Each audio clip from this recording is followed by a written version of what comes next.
Well, good afternoon, everyone. My name is Christopher Sands, and I'm Director of the Center for Canadian Studies here at Johns Hopkins School of Advanced International Studies in Washington. And it is my pleasure to welcome you all, some in person and some virtually, to this year's Thomas O. Enders Memorial Lecture on U.S. Canadian Relations. As some of you will know, Thomas Enders was Gerald Ford's ambassador to Canada and served with great distinction as a member of the U.S. Foreign Service. He went on to become Assistant Secretary for Latin America and the Caribbean, and eventually Assistant Secretary for Europe, the Europe Bureau at the State Department, and I think became Ambassador to Spain at one point. This lecture is supported by the Enders family and their Enders Endowment, and is a chance for us, highlight of our season, to talk a little bit about where the Canada-U.S. relationship is today. We've had a number of outstanding speakers, but this year our speaker is particularly compelling. I'm pleased to welcome, to give this lecture, the Honorable Bill Morneau. Bill Morneau is Canada's, get this number right, 39th Minister of Finance, serving from 2015 until 2020 in that capacity. Being Minister of Finance also gave him a catbird seat watching and participating in the negotiation of the USMCA, or as the Canadians call it, CUSMA, the agreement that replaced NAFTA. He also was an integral part of the early COVID response for Canada. He worked, and he has worked diligently on issues such as climate change, tax policy, and Canadian economic competitiveness. With that agenda and his international experience, he's an ideal speaker for this particular lecture. We're going to turn now to Mr. Morneau, and we'll have questions after. But for now, let me offer you the podium, sir.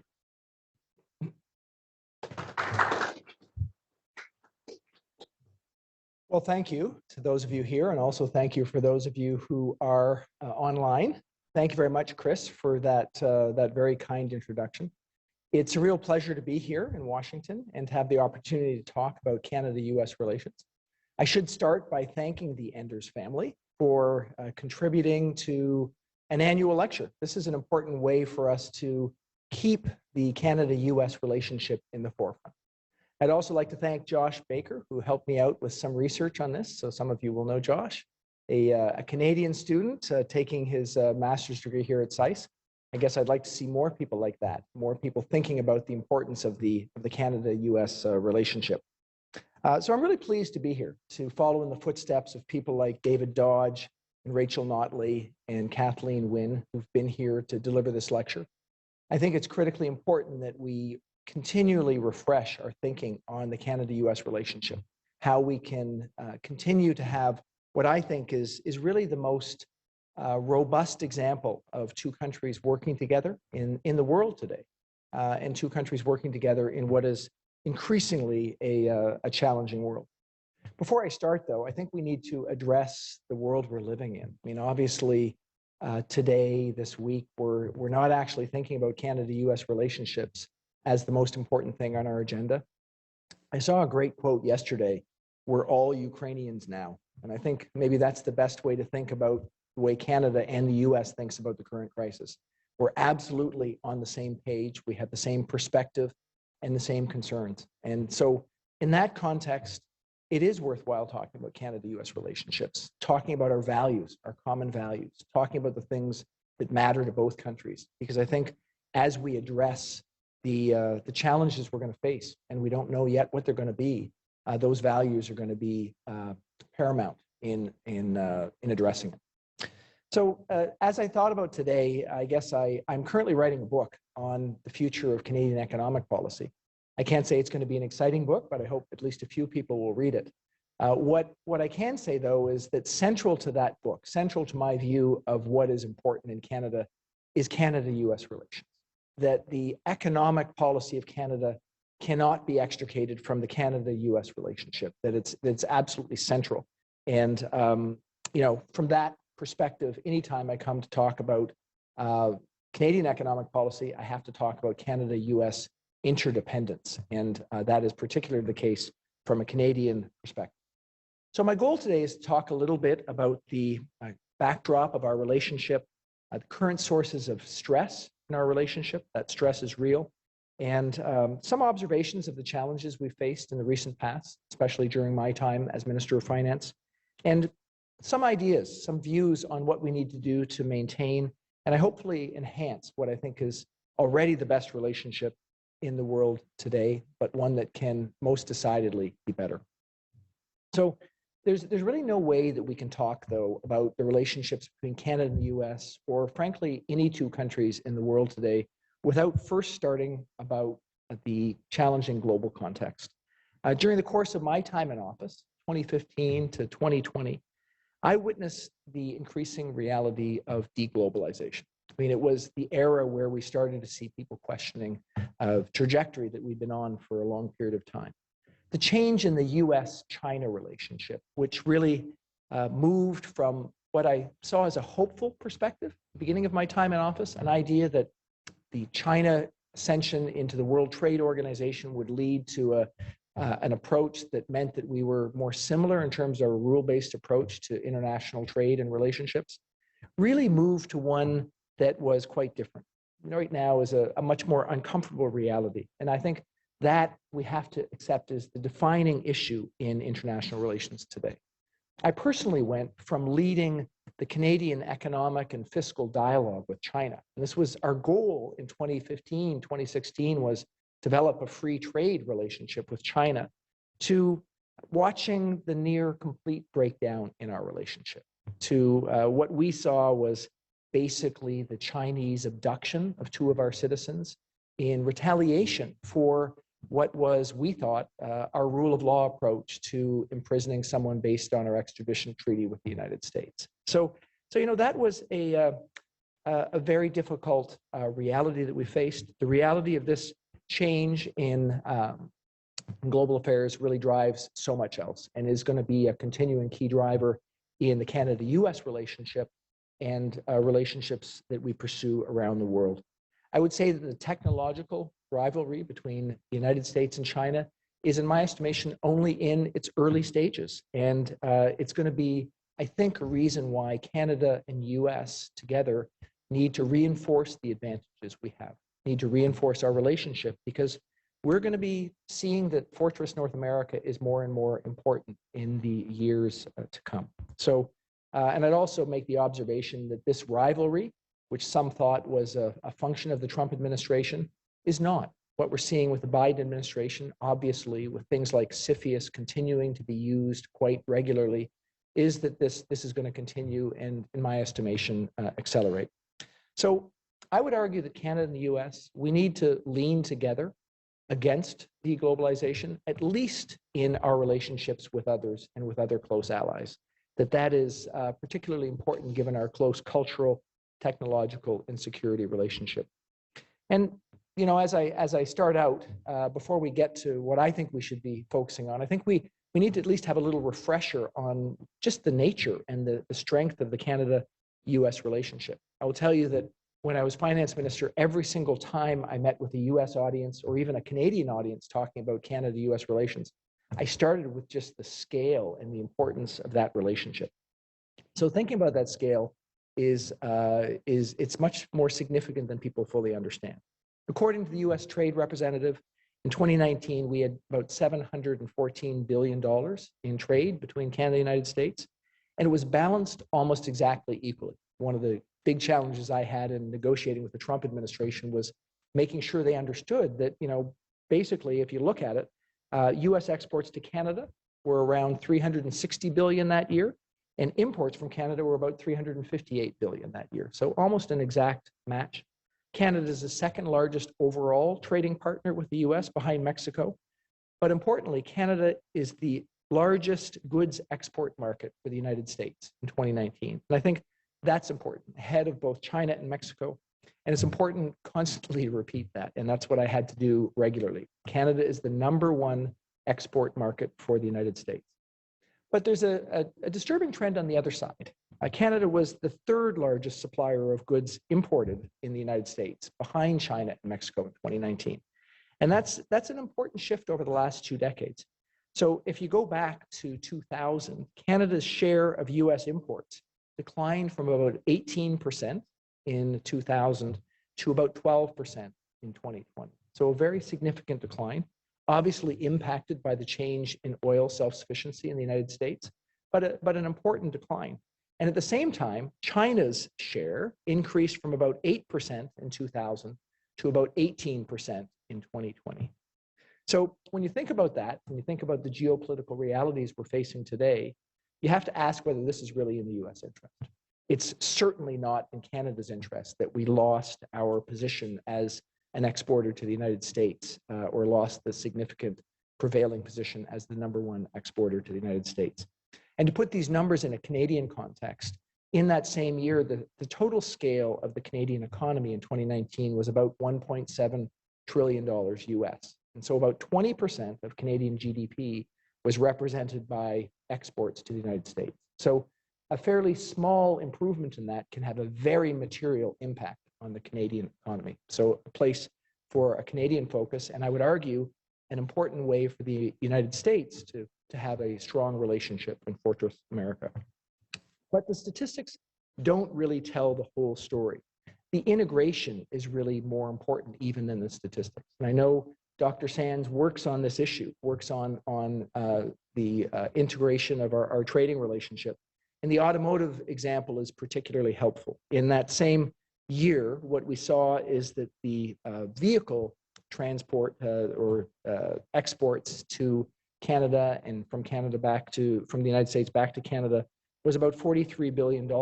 And 93% of those vehicles produced in Canada are exported to the United States. So a really significant percentage. But given how highly integrated the North American chain of manufacturing is, what we see is that one part might go back and forth across the border 8 times between Canada, Mexico, and the United States. So the integration of our markets is particularly important. And it gives you a sense of why, to the extent Canada was slow in dealing with these recent trucker protests, they were much less slow in dealing with the problem at the Ambassador Bridge between Windsor and Detroit. About a quarter of Canadian-US trade actually goes across that border, and a lot of it is obviously in the automotive sector. So that's a critically important issue for us. And trade's not only in goods, it's also in services. You know, one of the things that was reported on during COVID is we had about 1,500 nurses from Windsor, Ontario that went back and forth every single day to Detroit, daily going back and forth in order to be part of the healthcare response in Detroit against COVID. And you know, there's an interesting quote in the CBC News article that talked about a comment from a Canadian nurse, a guy named Brent Gale, who said, you know, most Americans didn't know he was Canadian until they heard him say "about." And I guess I said that in a way that you can laugh about because, you know, as far as I know, that's the appropriate way to say it, but there must be a different American way to come against that. And, you know, as you think about the integration of Canada and the United States, nation-to-nation trade is a critically important thing to think about. But I think you also need to think about state-to-country trade. So individual U.S. states back to Canada. And some really important examples. In 2020, Canada accounted for 87% of Montana's imports, 62% of North Dakota's imports, 63% of Vermont's imports and Wyoming's imports. And in terms of US exports to Canada, you know, this is really critical. Canada consumes 53% of Maine's exports, 85% of North Dakota's exports, and 63% of Vermont and Wyoming's exports. So clearly, absolutely central to those states' economic well-being. And overall, on a state-to-state basis, Canada is the largest trading partner with roughly half of US states. So it gives you a sense of the deep integration of our two countries. And of course, there's more than just trade. I asked Josh to look into the vehicle purchasing power or purchasing habits of Canadians and Americans. And when you look at Canada and the United States, the same 4 vehicles are the top vehicles purchased in Canada and in the United States. If you look at France and Germany, there's actually no overlap at all. So, you know, that's an interesting example. When I left Toronto a couple of days ago, I got into a RAV4, a Toyota RAV4. And when I got here in Washington and got out of Dulles, I got into a Toyota RAV4. And I can tell you, if I went to the UK or Amsterdam, I wouldn't be getting into that same vehicle. So we have similar buying habits in that sort of way. And as an aside, we have a taste in vehicles that tells us how hard the energy transition is going to be, because 3 out of the 4 top-selling vehicles in both our two countries are internal combustion pickup trucks. So we're going to have a long way to go, and we need to recognize that energy transition is something we need to think about rather than an immediate change in terms of our habits. We do more than that. We increasingly watch the same sports. I was interested to see that when hockey came back on after being down for COVID, the first game in the United States was put on NBC. It was at 5:30 in the afternoon, and you still get 1 million Americans watching it, which, I'm not even sure you'd have 1 million Canadians watching a game at 5:30 in the afternoon. But you did here, and as we look at what Canadians are watching, increasingly Canadians are watching the NFL. So the CFL, the Canadian Football League, is increasingly not as popular in a place like Ontario as the National Football League. So something to recognize as we converge. But more importantly, the more important things that we share in common, we share a same lens of the globe. So when we look at the world from Canada, when we look at the world from the United States, we share the view around NATO. We obviously are together in NORAD, the only agreement with just one country that the United States has. We share a perspective at the United Nations, at the OECD, at the G7, at the G20. So we come at looking at the globe with a similar perspective, and importantly, on things like security with the Five Eyes that we share with other Anglo-Saxon countries, with the UK, Australia, and New Zealand, gives us a perspective that means that we are looking at the world in largely the same way. But what I would say is that we have right now significant sources of stress in our relationship. I mean, what I saw during my time in office was really the final denouement of the Washington consensus. All of a sudden, we're no longer looking at the world in the way that we did for a long period of time. Countries are becoming more protectionist and less likely to be considering their trading relationships and the way they do that in the same way that they did in generations past. We need to start by recognizing the reality of the world that we are currently living in.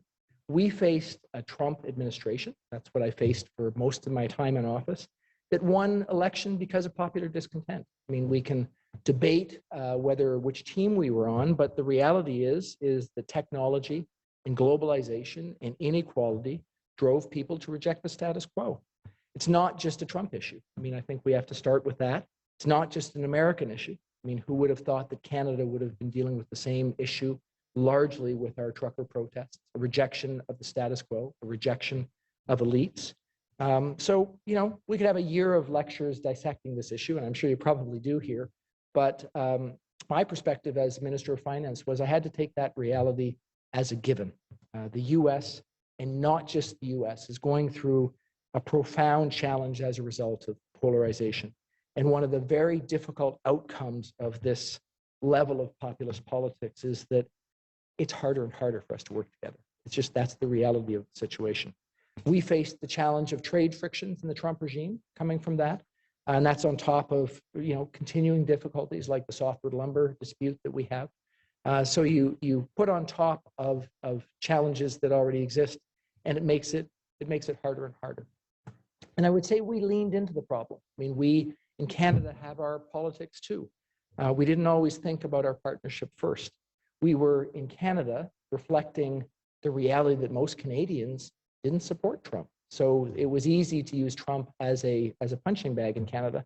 And I would argue not a very smart thing for Canadians to do. I remember getting a phone call from Stephen Mnuchin, the former U.S. Treasury Secretary. One of my colleagues, Chrystia Freeland, was in Ottawa and gave a speech that was largely critical of the Trump administration while steel and aluminum tariffs had been put on us. So, not surprising, that played very well at home, but boy, didn't play very well for Stephen Mnuchin and his colleagues. I mean, he called me and his question was, how would you feel, Bill, if I went to Ottawa and gave a speech criticizing your government to people that were largely your opposition and didn't bother calling you and then flew back to Washington the next day? So that's not really the way that you have an effective partnership. And I think it's something to remember that that we have to think about our partnership as well as our politics on an ongoing basis. And I think we also need to think about other sources of stress. We can't ignore the reality of our different position on defense. It's not often spoken about, but it's real. And just to go through the numbers, in fiscal year 2021, Canada spent about $23 billion on defense, or about 1.4% of our GDP. Whereas the United States in the same time period had a defense budget of about $705 billion, or 3.7% of GDP. So on an apples to apples basis, 2.5 times more. The Trump administration was pretty straightforward when they communicated this to us, but I would argue that they were only pointing out the reality. The typical Canadian response to this, I think, is largely inadequate. What you hear is that, while our defense budget is much smaller, we're actively engaged throughout the world. We've been involved in every NATO mission since its founding. But, frankly, we have to ask ourselves whether that's a good enough answer to what is a very real concern. And I will tell you that, when I was finance minister, I couldn't say these things because I had to manage fiscal pressures. I had to every day be making sure that I was tamping down expectations in terms of where we could spend. But as we think about where we need to spend, this is a challenge that we need to address. And on weeks like this week, issues like this loom larger than they do in other weeks. And there are also other sources of stress. Obviously, I mentioned the growing challenge that we have in managing a rising rivalry with China. For Canada, the scale of the U.S. relationship obviously dwarfs the scale of the relationship between Canada and China. So just to give you a sense, in 2019, Canadian goods exported to the United States totaled about $443 billion Canadian, so $443 billion Canadian. But our exports to China were about $24 billion. So you can see the difference. The value of Canadian services exported to the United States was about $72 billion compared to about $8 billion to China in 2019. The values of services imported by Canada from the US was about $84 billion compared to about $3 billion from China in the same year.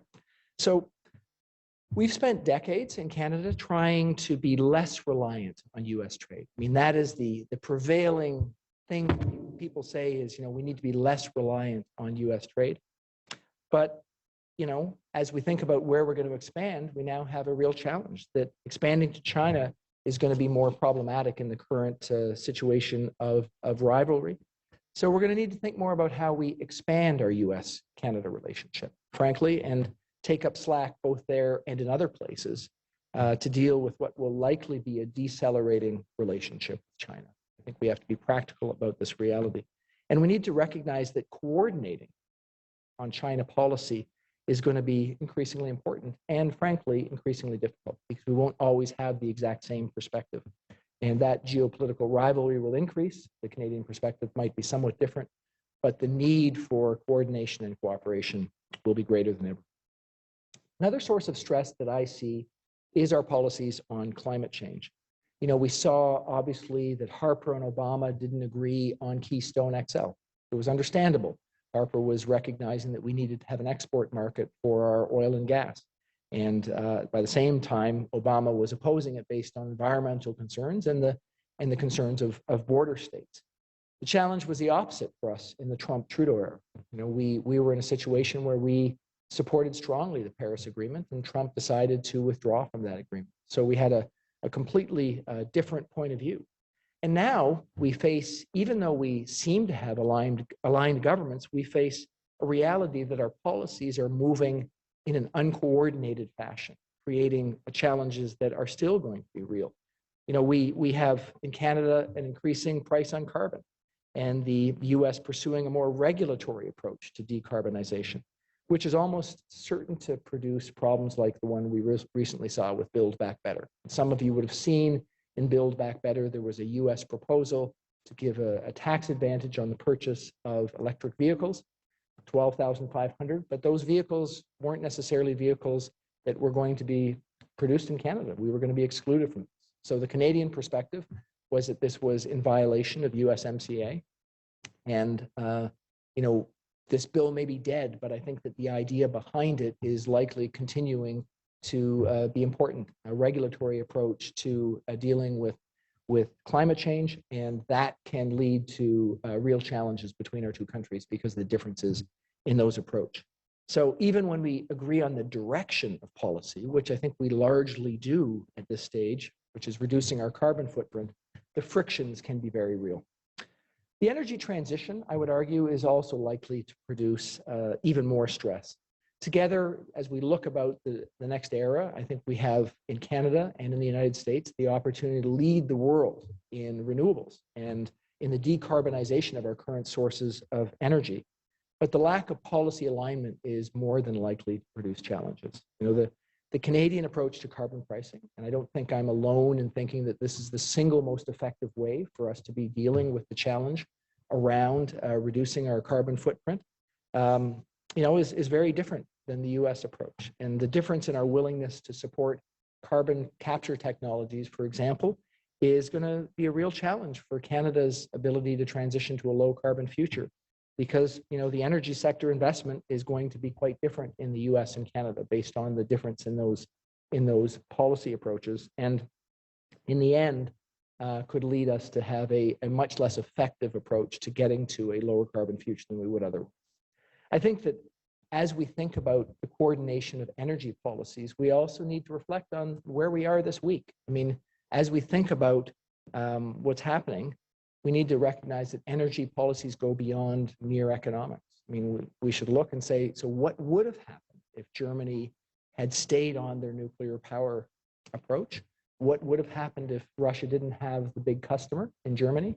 Would they have had the economic wherewithal and the confidence to do what they're doing today? So, it's obviously not exactly the same, but energy policy is fundamental to economy's success, and something that we need to think about as we try to transition to a lower carbon future. And of course, stress can be personal.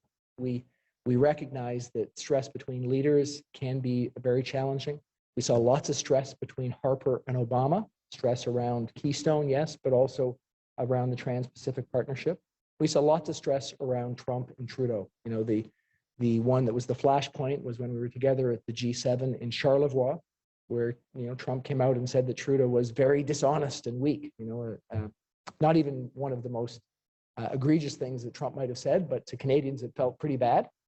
But the reality is these sort of rhetorical issues, they've been going on for generations. The challenge we have today is with social media, the transparency and the importance of these things is much, much harder to manage politically, and much more likely to create tension than it would have in generations past, where it wasn't being put in your face every single second. So I guess my question is, where to from here? What are the things that I would look at based on having been in office during that time period? And I would start with a reflection on how we comported ourselves during NAFTA. What we did as a government in Canada during NAFTA is we basically put out an all-courts press charm offensive against the United States. I mean, every cabinet minister, every premier, mayors, business leaders, we asked them all to go to the United States to talk about the importance of the relationship. I was responsible for dealing with Indiana and trying to get to know the Indiana governor and talking about our trade relationships. And I can't say that that was the thing that turned the negotiation, but I will tell you that by going to Indiana and using that as important way to get to a relationship, I had an enduring relationship with the governor of Indiana right through the end of my time in office. And those relationships often allow you to solve problems, to pave the path for businesses that you wouldn't otherwise have been able to do. So I think we need to think about as the stress and strain in our relationship is likely to increase, populism, these global challenges that reflect back, we need to actively work together on an ongoing basis. And I think there's some ways that we can think about that. I'd start with how we should rethink our investment in trade and cultural development. For Canada, keeping on the U.S. radar screen is critically important. If you look at the investment right now, the United States has obviously their embassy in Canada and 7 offices across the country. Canada has obviously the embassy and 13 offices across the United States, but it was built for a different era. First of all, if you were Canada and you were thinking about the scale of the investment, if the US has got 1 and 7, we would need to have sort of 1 and 50 if we're trying to get at the scale of the U.S. economy.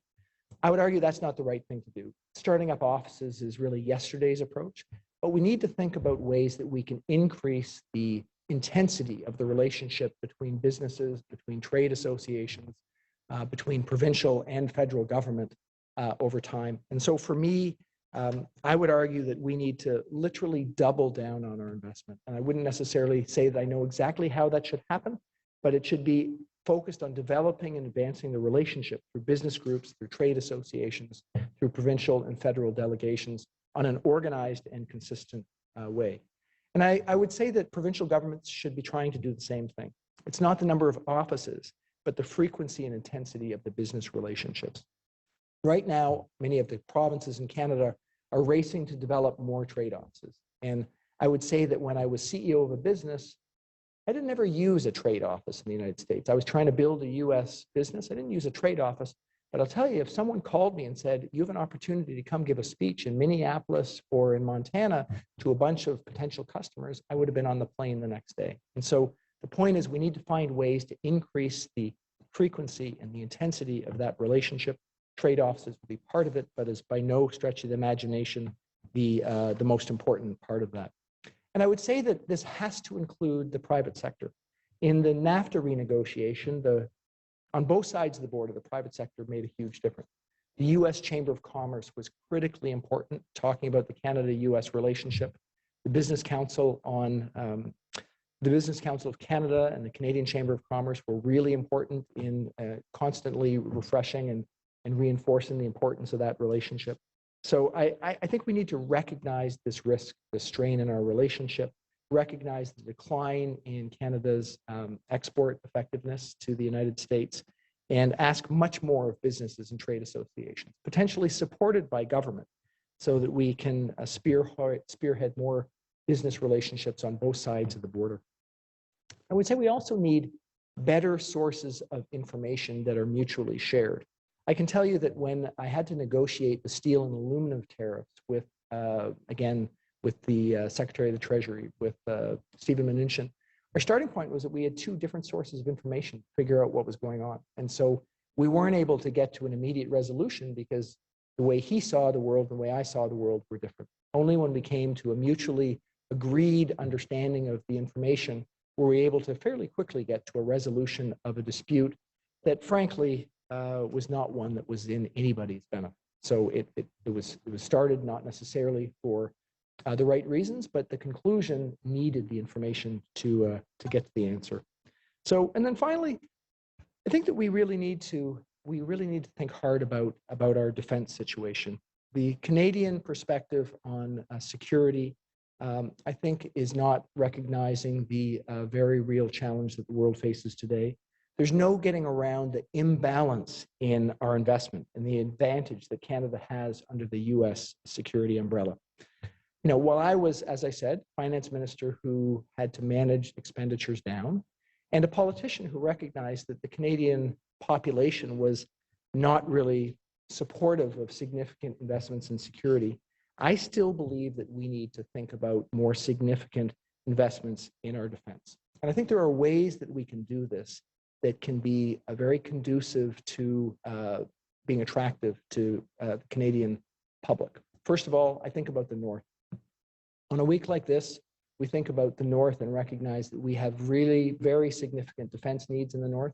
And I guess the question is, why is Canada not much more involved in the funding of that than they are currently? So that is a place where Canadians can accept that our investments are important. And what about cybersecurity? It has important potential economic spin-offs. So as we think about places that are really important and where we might be able to invest and where Canadians might support, I would argue cybersecurity would be one of those. And we could lean into our collective security in these areas. And certainly that would be an important way for us to be fostering a stronger and closer relationship with the United States. I would say that getting to 2% of GDP on defense spending may be a difficult target economically, but I believe that Canada needs to make a serious effort to increasing our commitment and showing the United States that we are engaged at that level. We also need to think about new ways to communicate. I will tell you that our experience through the COVID period was that we really didn't communicate as effectively as we should have. It was a crisis period. We didn't move through the economic issues with a level of communication together. And in hindsight, we could have very well been talking more during that period and might have gotten to different conclusions that might have driven less inflation, that might have driven less accumulation of debt, had we realized that it was not just the Canadian, but also the American or vice versa investments that were going to enable our economy to be more successful. So without looking on that together, we probably lost some opportunity. Similarly, around travel, we did not talk about travel barriers in a systematic way through the course of the early days, but even later. And obviously, we share borders. So any travel closures of one country or the other, given that we were never going to close down our commercial ties, was going to be ineffective. Even if those travel arguments were effective to start with, they're going to be significantly less effective if they're not done in a coordinated way. So what does this mean? I think we need to think in Canada and the US about active and regular forums for communication at all levels of the political spectrum. Right now, our meetings are largely ad hoc. They're ad hoc, they're not systematic. But I would argue that, the kind of thing that we need to do is a regular meeting with regular agendas so that we can get to a place where we are communicating on an ongoing basis of issues of mutual importance. So my starting point as I think about this is that obviously relationships matter. It mattered that I had a strong relationship with Stephen Mnuchin in getting the steel and aluminum tariffs done. I mean, the little things like, being invited to his wedding, they actually enable you to develop a relationship. But at the end of the day, as important as relationships are, states make decisions based on state interests. And so having those regular meetings is what allows you to understand and work together on state interests. And in that way, you might finally have a way to coordinate. So it's the relationships plus the understanding that makes the difference. I think we can also work much more closely together on international relationships. My experience in going to G7 and G20 meetings was that we didn't talk to the Americans before we went to those meetings. We didn't coordinate our understanding of what we were trying to achieve there. We wouldn't necessarily always agree, but at least on most issues, we would have a large amount of agreement. So talking beforehand might enable us to be more effective in getting to conclusions that would work. I think that we need to be very careful as close allies at criticizing each other in international forums. It's not helpful. Creates stress, and when there's stress in the relationship, it's detrimental to both countries. Nobody came out on top with the steel and aluminum tariffs. I would argue that the economic uncertainty around the NAFTA renegotiation was vastly worse than the net marginal gains that we might have got by the recreation of the USMCA. Finally, my hope is that Canada can play an important role in an increasingly challenging world, and one that's helpful to the United States. Even with things like the trucker protests, we know that we are less edgy and less reactionary than the United States. We just are. So our less polarized environment allows us to propose solutions in the middle that can work, at least sometimes. I would say that the opportunity for Canada to be a voice of moderation exists, but again, only so long as we systematically maintain and improve our relationships. And I think we need to, as Canadians, and this is a reminder for us, remember what makes us effective, what makes us special in our dealings with the US, and that is our ability to compromise, our tolerance of difference, our openness to the world, and our close relationships. And the message to the United States is really, the world is too big and too complex for the US to go it alone. It might be clear that the golden age of multilateralism is over, but isolationism is not the answer. And the issues that we face, issues like climate change, issues like our security, they don't know any borders. They are issues we need to work at together. So in closing, I'd say that have some of you in the room seen the play Come From Away? Anybody seen that? I would use that as a good example of Canada-US.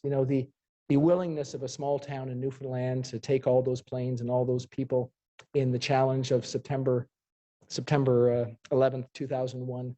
I would expect, and I'm pretty sure of this, that if any small town in the United States had had the same sort of challenge, they would have welcomed the same number of Canadians to their small town. And to me, that's a demonstration of the strength and the ability that countries that are best friends can have for each other. I mean, we should be having each other's backs, and by doing it, we can make an enormous difference for each other, and I think also an example for the world. So with that, I'll stop. Thank you very much. I have some questions.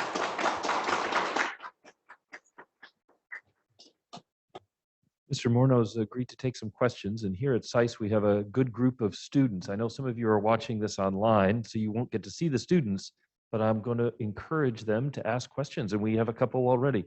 So if you would tell us your name and ask your question.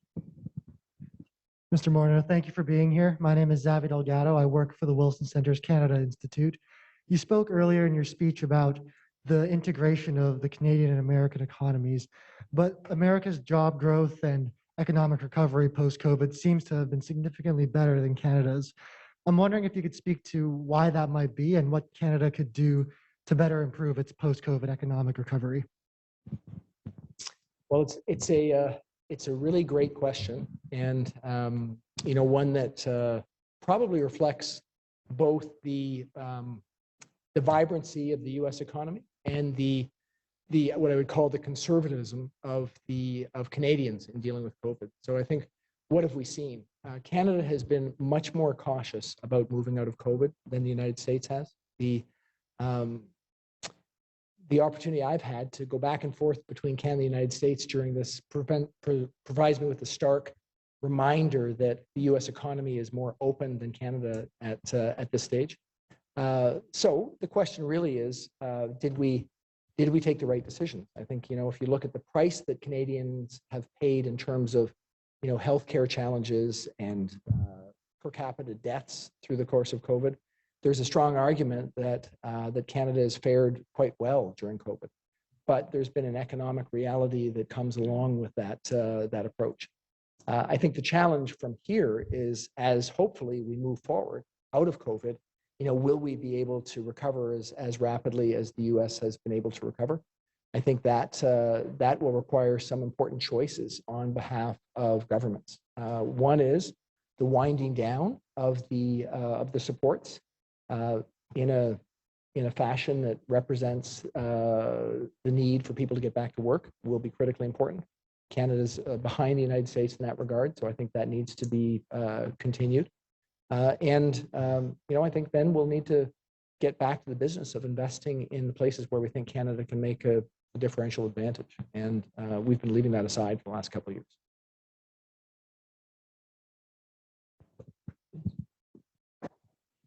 Thank you, Mr. Morneau.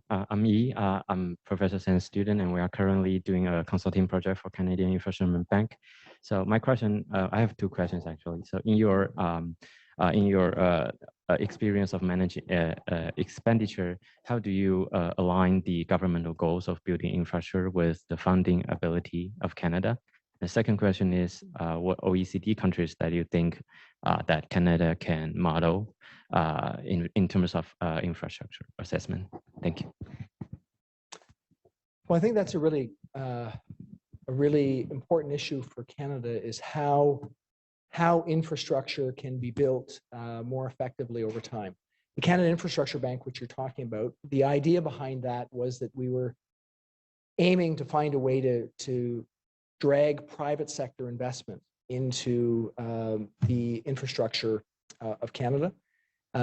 One of the best ideas, of course, was that we could see some forms of infrastructure that would have a revenue stream that would allow private sector to be part of that.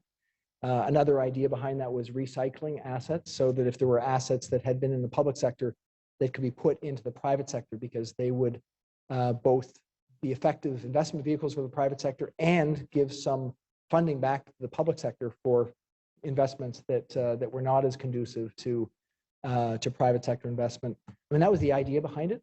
I continue to believe that's a really strong idea.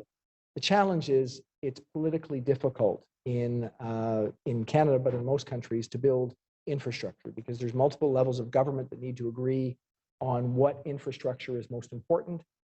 It comes down to the local level in terms of people's willingness to focus on whether they're actually going to allow revenue to be part of the infrastructure, you know, things like tolls on bridges and roads, as an example.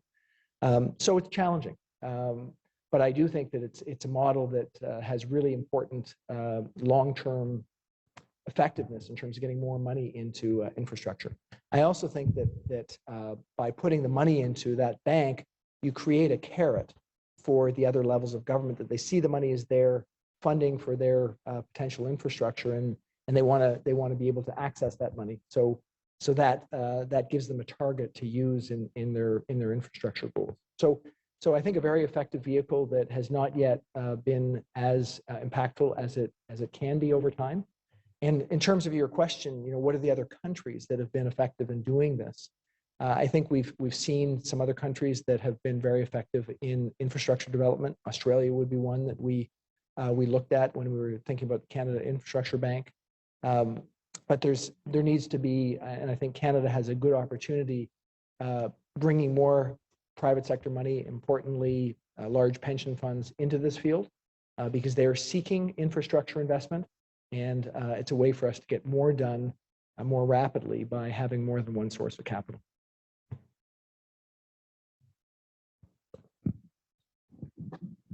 Thank you for being here, Mr. Morneau. I'm Reed. I'm a dual citizen and a recent graduate of SAIS.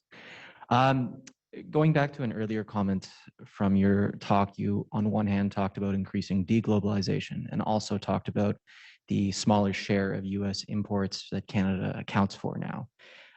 As the U.S. will likely in the next couple of years reallocate its trade relationships from countries that are not security partners to more countries that are security partners, something that you suggested might happen, are there any opportunities for Canada to capitalize on this, whether in certain sectors of the Canadian economy or by policies the government can take to start capitalizing on the U.S. reorienting some of its trade relationships to take back that spot as a large provider of import goods to the United States, or reclaim a few spots? Well, I think that is the question that we need to focus on in Canada. Where should we be thinking that we can have a differential advantage? There's some places that obviously make immediate sense. You think about the agriculture sector as an area where we could argue that we have a differential advantage. Obviously, there will be some movement from different countries in the world in that sector. As we look towards the energy sector, we would hope that in the renewable sector, some of the deep expertise we have in the oil and gas sector could be transitioned into the renewable sector, and that could be an area of collaboration and opportunity.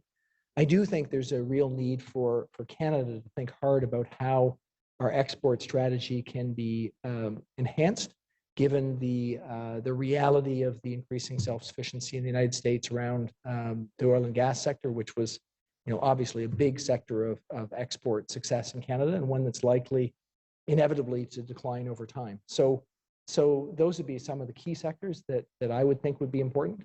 And then you've got all the technology sectors that we need to collaborate on, and that would mean different areas of expertise in Canada versus the United States, and collaboration that I hope over time would look much like the collaboration in the automotive sector, where we work together on projects and bring unique areas of expertise in tomorrow's world. But it's not going to be easy, and it's been a challenge for the last couple decades, as I said. So I think Canada needs to double down on a strategy that will allow us to be successful in a few areas where we can really be strong. And that was the idea we took with the superclusters approach back in 2017, and I think that the continuing focus in that approach makes a lot of sense.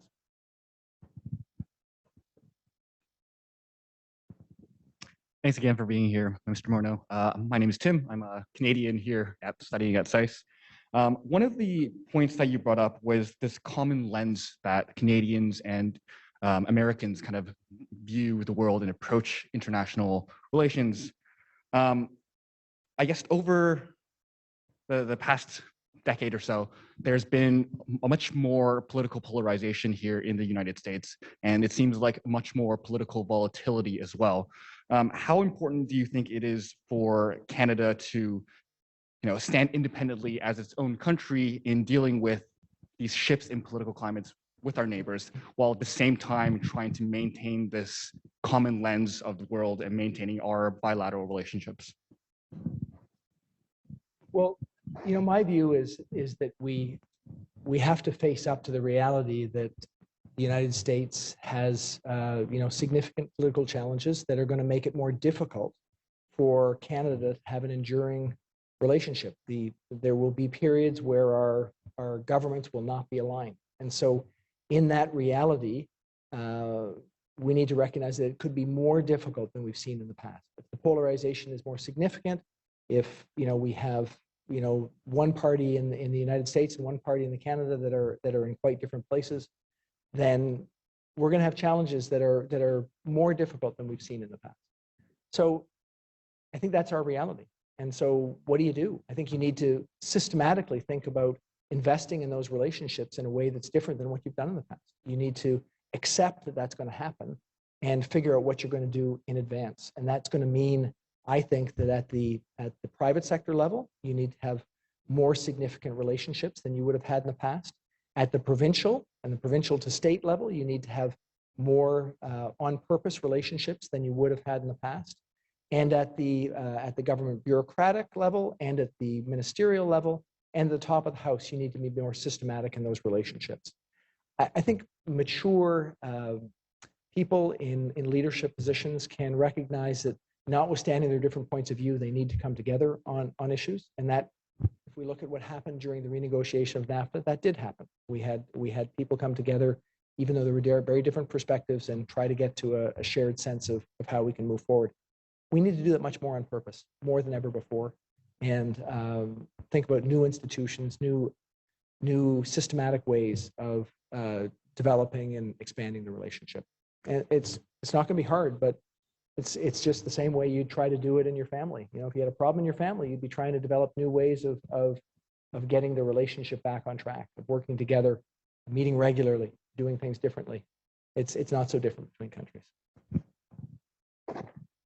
Hello, Mr. Morneau. My name is Darren. I'm from Alberta, a fellow at the Wilson Center here. You talked about climate and energy, and I just wanted to ask you, in Canada, it's quite a divisive topic sometimes, having to reconcile between our energy and our climate goal, right? What does the grand bargain look like in Canada for Canadian energy, oil and gas, and our climate goals, especially at a time when energy security is becoming more and more important? Thank you. Well, it is hard.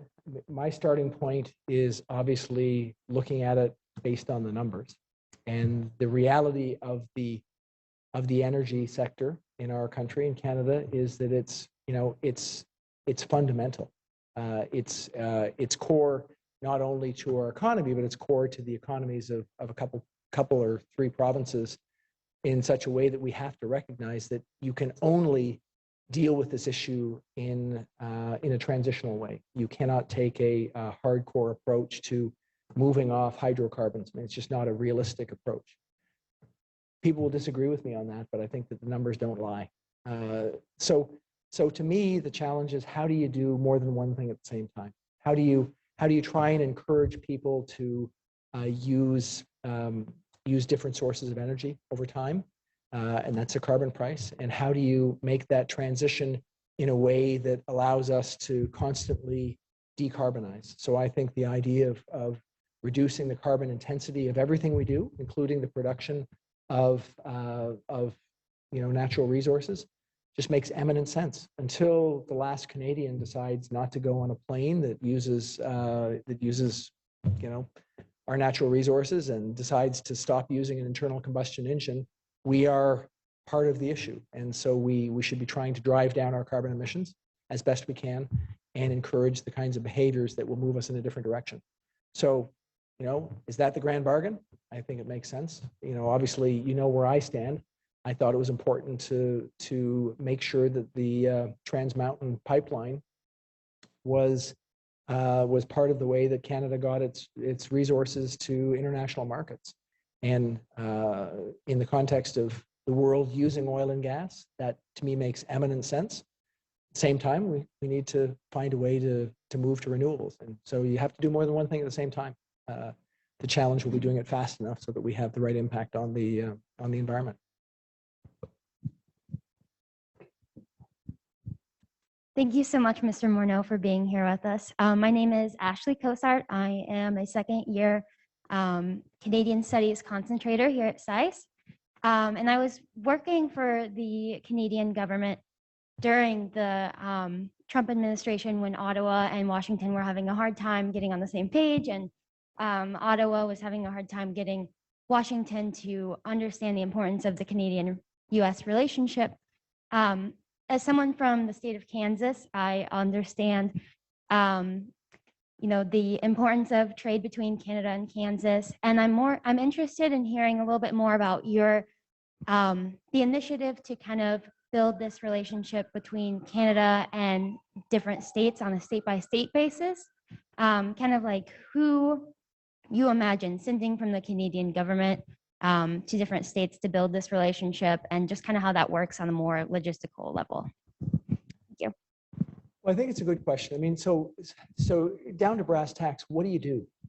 So if you can make a huge difference during a crisis, if you see a crisis in a relationship and you say, okay, in that crisis situation, I can significantly increase the number of Canadians in leadership positions going from Canada to the United States and vice versa, and the nature of what they're doing, whether it be meeting with business leaders or meeting with government leaders. I mean, what you're doing is you're saying that's possible. So we've already defined the art of the possible. We can do that, and that was a sustained effort. What I would argue is that we should spend our time thinking about how we develop those relationships on an ongoing basis. So I would be working to make sure that each Canadian province, again, working together, provinces aren't going to accept when the federal government tells them what to do, but working together to think about which provinces are going to have primary relationships with which states. They're already working on it, but I think we need to focus on that more than we have in the past. We need to think about what levels of government are having regular meetings between at the federal level. So, as an example, in my job as Minister of Finance, I met very regularly with the U.S. Secretary of the Treasury at G7 meetings, at G20 meetings, at the IMF, at the World Bank. But it wasn't specifically about Canada-U.S. relationships. That wasn't something that we did. It was incidental. So why is that incidental and not on purpose? I would argue that we should be trying to make that on purpose. And so systematically, every year when I was Minister of Finance, I had a meeting with all of the provincial finance ministers. Maybe I should have been doing it twice a year. We were doing it at least once a year, often twice a year. Well, shouldn't we be having at least once or twice a year on the calendar regular meetings between the finance minister and the Secretary of the Treasury that are focused exclusively on the issues that are between us? And similarly, every other minister should be doing the same thing. So I think it's about recognizing how important that relationship is and finding a way to make sure that you actually put in place measures that make a difference. And it's arguing, I think, that what made a lot of sense a generation ago or 2 generations ago, having a trade representative in a place doing it for you, might not be what makes sense now. Not in a world where we can be on a plane and be in another city in 2 hours. But we need to do it on purpose. And I would just argue that in today's world, where the kind of polarization that we're facing is that much more challenging, we need to be very purposeful in the development and maintenance of these relationships. And it's possible. We've proven it's possible. And with that, thanks all of you for being here. It's always fun. Thanks. And thank you, Mr. Morneau. This was an outstanding lecture. And what I really appreciate is the very Canadian quality of it. Thoughtful, positive, how can we be constructive, and really willing to listen to both sides. And several of the speakers noticed, several of our students noticed that the U.S. is so polarized now, and we need more of the kind of dialogue that you've brought here to us today. I also, to acknowledge our audience that's been watching this live stream, one of the members of that audience, Dr. Alice Enders, sent the message over, wanted me to thank you on behalf of the Enders family, because this is the kind of lecture that they're very proud to sponsor, and you've done us all proud. So with that, thank you very, very much. If I can say one thing to Dr. Sure. Alice Enders, if you're out there, I want to thank you for sponsoring this and thank you for the continuing support of the Canada-U.S. relationship. I think that's exactly what we're talking about here. And more lectures like this, more opportunities for us to get together is actually the main goal that I'm arguing for. We need to be doing that on purpose. And the Enders family is obviously a very foresight, very very prescient family to think about this and continue this funding. So thanks very much. Thank you.